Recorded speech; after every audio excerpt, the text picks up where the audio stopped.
Hello everyone. Apparently my camera decided to eat the first chunk of the video of my Lamina flow engine reveal. So this is the second time I'm doing it, but the second half of the original video was still good, so I'm going to splice that on to the end of this video, actually showing the engine running. So here's my nice little wooden crates I made up for this year's part of the present. Last year I made Lamina flow engines for a couple of my family members for Christmas presents, but a couple of weeks before Christmas I realized I was missing a reamer I needed to complete them, and I could not get the reamer in time to make Christmas. So this year I finished them up, and then I made these boxes to hold all the bits and pieces. So this will end artwork. To open the boxes, so you just loosen the two knobs and then slide them inwards and pull the front off. There's just little spring-loaded pins that hold it in place. In the cover, I have a nice set of instructions, a fuel bottle. Currently that one's empty. I got to fill it up yet. A funnel with some extra wicks.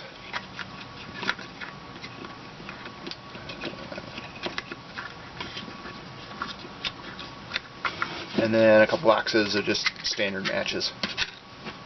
So nothing too exciting. And inside the box itself we have the burner and then the engine. So, when you go to fill and light the engine, first thing you do is make sure the wick basically touches the bottom of the Pyrex test tube. That seems to give the most flame and the best results.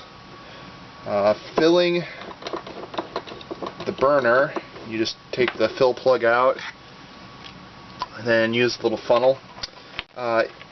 Make sure to hold the funnel up a little bit so there's a gap around it so the air can escape as you fill it. Other than that, not too much rocket science to it. Just sort of fill it up to 3/4, a little more than that, and then screw the fill cap back in. I'm not going to relight this. I don't really have time. I have to be somewhere. The original video I went through the filling, the lighting, the placement, and I was planning to have a time lapse of the preheat and getting it started, but that didn't work out. Stupid camera. When you first fill this and you're going to use it, leave the cap a little loose so air can eke out around the threads. If it's really full and you tighten this all the way down so the thread seals, you'll get fuel spitting out of the cap, which causes a nice fire hazard. Also, wipe up any spilled fuel before you light it. I use denatured alcohol. You probably could use kerosene or any wick compatible fuel. Please not gasoline. Nice thing about denatured alcohol, it burns clean so it doesn't leave a bunch of soot on the test tube, and also if you spill it, you wipe it up and it evaporates almost instantaneously. As for placement, when you're preheating and lighting this, I usually line the edge of the wick up with the end of the regenerator material, which is stainless steel wool. That seems to work about the best. It takes 10-15 minutes to preheat. Typically what I do is I get impatient, so I throw it on there, and every once in a while I'll come over and give it a little spin, in either direction, and then see if it's ready to take off. Typically what you'll see is when you first start preheating it, the piston will be under pressure because you're heating up the gas in there, and it'll sort of go to the max and just sort of bobble around. Then as you preheat it more and it gets closer ready to run, you'll give it a spin and it'll sort of spin, and then it'll just sort of hit a spot and oscillate and then stop. And then once it's fully preheated, you give it a spin and then it'll slowly kick in and start running. In theory, it should run in either direction. In practice, I've found that each engine typically works a little better than the others in one particular direction. One of the downsides I think that causes a lot of my engine problems is I made my flywheels out of aluminum. I missed the note in the article that the flywheels were made out of steel. So there's less mass in the rim of my flywheels than what other people's engines use. And I think that adds to a lot of the problems with getting these running and keeping them running. When it's running, you'll see when it comes around to about here, there's a little gallop or delay in the engine. You know, it's not running in a smooth circle. It's sort of smooth, then little delay, and then smooth, and then little delay. I think there's just not enough mass here to store the energy to keep the engine running. If I had to do this again, definitely make the flywheels out of steel or lead. Brass would be a good choice too, but brass is really expensive for that size stock. The way I buy my aluminum, I have to buy it in 3-foot chunks. So to make that little flywheel, I used a chunk of aluminum like that. Needless to say, that's not, you know, that's quite a lot of expense. Aluminum was bad enough, and I don't even want to think about how much a chunk of brass that size would be. If you know you have a source for smaller chunks of metal, brass or steel would be perfectly good. I would have made these out of steel because that's also relatively cheap compared to brass or copper. What else about this? The bearings are all ball bearing. There's a ball bearing here and 2 ball bearings here. This is an open race bearing, and these 2 are sealed. They just have a little rubber seal on either side to keep the dirt out of the grease. If I had to do it again, I'd remove the seals on these and flush the grease out and replace it with oil. This thing is very sensitive to any sort of resistance. I mean, it has almost no power to it. It's just enough to keep it going. So had I gone with taking the rubber seals out, that would have dropped the resistance a little bit, plus switching from grease to oil would drop the resistance and just make the whole thing run better. It's not like this is run in a dirty environment or continuously, so having to clean the bearings or re-oil the bearings every time you run it, it's not a big deal. I think that's about it. I think the other video I go over on you know, don't let this burn out.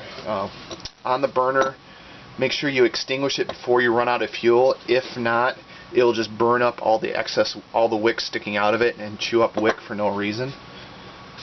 Beyond that, I think the other video had most of the rest of the comments about the engine. It's starting is just getting the burner in the right spot, right about yay, letting everything preheat and give it a spin. And then next video I'll have you showing it running. I ran it for about a half hour on half a tank of fuel, and there you have it. Now magically cut to the next video. For some reason my camera just stopped recording, so I started it back up. As you can see, it's been about a half hour. It's still running. Check the fuel level real quick.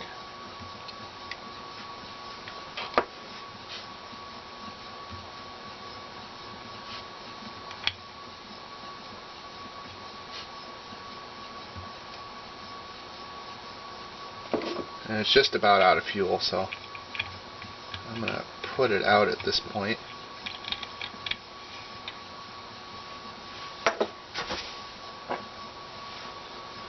And as you can see, it runs a little bit longer, but it's already starting to slow down.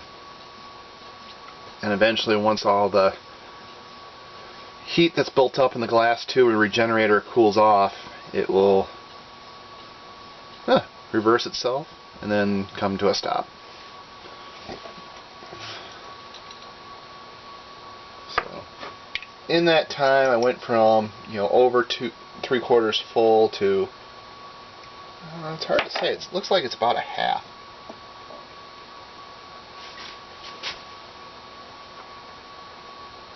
Yeah, maybe a quarter full. So I burned up about half the volume that was in the burner.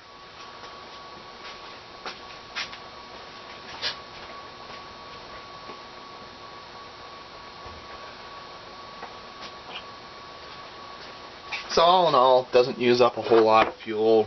Runs pretty decently once you get it started, but getting it started is a pain. You do have to let it preheat for quite a while.